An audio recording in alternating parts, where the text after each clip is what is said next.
भूम प्रदोष यानी कि ऐसा प्रदोष जो कि मंगलवार के दिन पड़ा हो, और ये हमारा आने वाला है 4 जून को।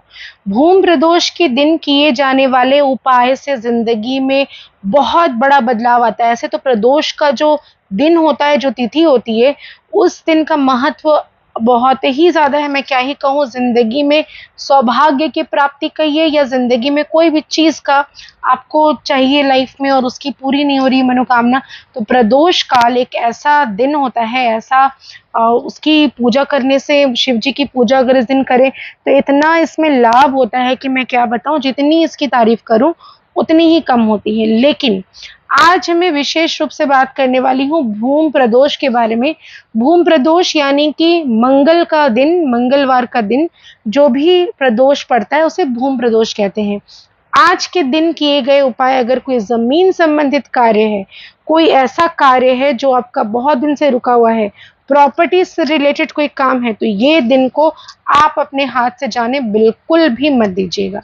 तो चलिए, आगे बढ़ने से पहले आप सभी का बहुत बहुत हार्दिक अभिनंदन और स्वागत है मेरे और आपके दोनों के यूट्यूब, फेसबुक, इंस्टाग्राम, कहीं से भी देख रहे हैं हमारे चैनल को एस्ट्रो पूर्णिमा में। मैं एस्ट्रो पूर्णिमा आप सभी का हार्दिक स्वागत करती हूँ। तो इसके पहले कि आप वीडियो में आगे बढ़ें, एक विनम्र निवेदन, अगर अभी तक आपने मेरे और आपके दोनों के YouTube चैनल को लाइक नहीं किया, शेयर नहीं किया, सब्सक्राइब नहीं किया, तो ज़रूर करिए। और अगर आप मुझे फेसबुक से देख रहे हैं तो भी आप मुझे सब्सक्राइब, फॉलो ज़रूर करिए। इंस्टाग्राम से देख रहे हैं तो भी करें। तो चलिए, अब मैं बताऊंगी कि प्रदोष काल में किया गया कौन सा काम आपको लाभ दे सकता है, किस प्रकार का लाभ देगा, किस तरह से करेंगे पूजा, आप कौन से ऐसे उपाय करेंगे कि जिंदगी से सारे कष्ट जो है वो खत्म हो जाएंगे। तो इससे पहले कि मैं बताऊं, एक कॉपी और पेन लेकर रेडी हो जाइए। कुछ मंत्र बताने वाली हूँ जिन्हें आपको करना है, और ऐसी एक खास बात बताऊंगी क्योंकि 4 जून जो है वो मंगलवार का दिन है, ज्येष्ठ मास की पूर्णिमा, ज्येष्ठ मास का मंगलवार, हर एक मंगलवार जो कि मई महीने से ही शुरू हो गई है 28 तारीख से। तो ये जो मंगलवार का जो दिन है ना, कहा जाता है कि राम जी से हनुमान जी ज्येष्ठ महीने के मंगलवार ही मिले थे। तो ये बहुत कोई इसे बूढ़वा मंगलवार भी कहता है। बहुत सारे लोग इसे इस वक्त बूढ़े जो हनुमान जी हैं उनकी छवि रखकर अलग अलग तरह के उपाय, अलग अलग किस्म की चीज़ें करते हैं। लेकिन मैं आज उस बारे में बात नहीं करूंगी। आज मैं केवल बात करूंगी भूम प्रदोष के बारे में, यानी कि 4 जून को होने वाला जो प्रदोष है उसके बारे में। तो विशेष रूप से एक बात मैं आपको बताती हूँ कि शिव जी की पूजा अर्चना करना तो बेहद ही खास होता है, लेकिन अगर प्रदोष वाले दिन शिव जी को मनाया जाए, क्योंकि वो अति प्रसन्न रहते हैं, बहुत खुश रहते हैं।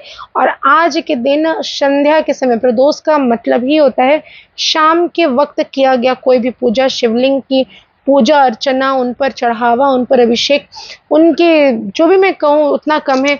उनकी अगर आप पूजा करते हैं तो इसमें आपको हर तरह का सुख सुविधाएं मिलती है। स्त्रियों को सौभाग्य की प्राप्ति होती है, जिंदगी में सकारात्मकता आती है, चीजें बेहतर होती हुई नजर आती है। लाइफ से जितनी भी ऑब्स्टेकल्स, हर्डल्स, परेशानी, स्ट्रगल, सब खत्म होते हुए आपको नजर आएंगे। खास क्या है इस दिन में, मैंने पहले भी कहा कि भूमि से संबंधित कोई कार्य है तो ये है खास।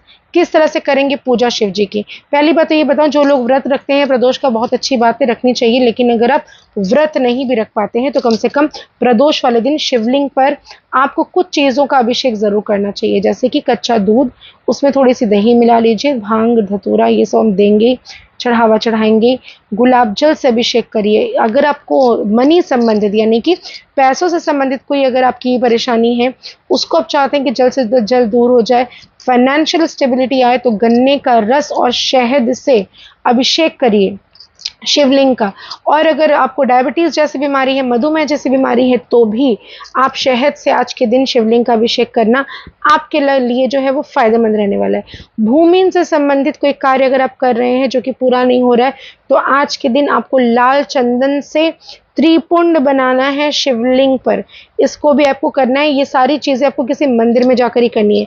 एक छोटी सी रंगोली आप बनाएंगे किसी भी शिवलिंग वाले मंदिर में, थोड़ा सा पोछा लगा लीजिए, थोड़ा सा अपने से साफ कर लीजिए मंदिर का प्रांगण, फिर वहां पे बनाइए 5 दीपक वाला घी का दिया। अगर एक ही में आप बाती लगाते हैं तो भी चलेगा, अगर आप एक में बाती नहीं लगा पाएंगे तो 5 दिया कम से कम आपको रख देना है। दिए के नीचे थोड़ा थोड़ा सप्तधान जिसे हम कहते हैं, किसी भी पूजा स्थल में जहाँ पे पूजा की सामग्री मिलती है वो आपको मिल जाएगी, थोड़ा थोड़ा देकर उसको लगाइए। इत्र का प्रयोग करिए, शिवलिंग पर इत्र जरूर चढ़ाएं। शिवलिंग पर आप चाहे तो बादाम चढ़ा सकते हैं, ऐसा करने से शनि की जितनी पीड़ा है उससे आपको शांति मिलती है। काला उड़द का दाल चढ़ा सकते हैं, इससे भी राहु केतु शांत होते हैं। और इसके अलावा आप अगर आज के दिन शिवलिंग पर काले तिल अर्पित करते हैं तो भी आपको रोगों से मुक्ति मिलती है, ग्रह आपके शांत होते हैं। आज के दिन कनेर का फूल शिवलिंग पर चढ़ाना बहुत ही शुभ माना जाता है। बेलपत्र में अगर आप पीले चंदन से जय श्री राम या श्री राम लिखकर अपना मनोकामना कहकर एक एक पत्ते को एक एक बार करके शिवलिंग के ऊपर देते हैं, चढ़ाते हैं, तो आपको विशेष लाभ मिलेगा भूमि संबंधित कार्य को करने में, क्योंकि ये मंगलवार का दिन है और रुद्र का ही अवतार कहा गया है। वो स्वयं है हनुमान जी के रूप में जिसे हम पूछते हैं, वो शिव जी ही तो है जो राम के काज संवारने के लिए खुद उत्पन्न हुए थे। तो चलिए, बहुत सारी ऐसे बातें करूंगी मैं। आज के दिन विशेष रूप से हनुमान जी की भी पूजा की जाती है। झंडे लगाइए अपने घर पर, झंडे लगाइए मंदिर में, ताकि आपके झंडा जो है, आपका नाम जो है वो रोशन हो सके, आपको यश मिल सके जिंदगी में, आपका नाम प्रतिष्ठा ये सारी चीजें बढ़ने लगेंगे खुद ही खुद। नया ईंटा आपको लेना है, जो कि आप लाल रंग का नया ईंटा खरीदेंगे, गंगा जल से धोकर उसको एक घर की तरह मंदिर में बनाइए। उसके बीचों बीच चमेली का तेल का दिया आज के दिन प्रज्वलित करिए। अपनी मनोकामना शिवलिंग पर कहिए, अपनी मनोकामना गणेश जी से कहिए। आज के दिन हनुमान चालीसा शिवलिंग के मंदिर में जाके, जहाँ पे शिवलिंग हो ऐसे जगह पर बैठ के अगर आप आज हनुमान चालीसा पढ़ लेते हैं तो मंगल ही मंगल है, क्योंकि इस साल का राजा मंगल है और इसी साल आप भूमि के संबंधित कोई कार्य में फंसे हैं तो ये सबसे बेहतर दिन होगा। इस दिन आप अपने कार्य को सिद्ध कर सकते हैं।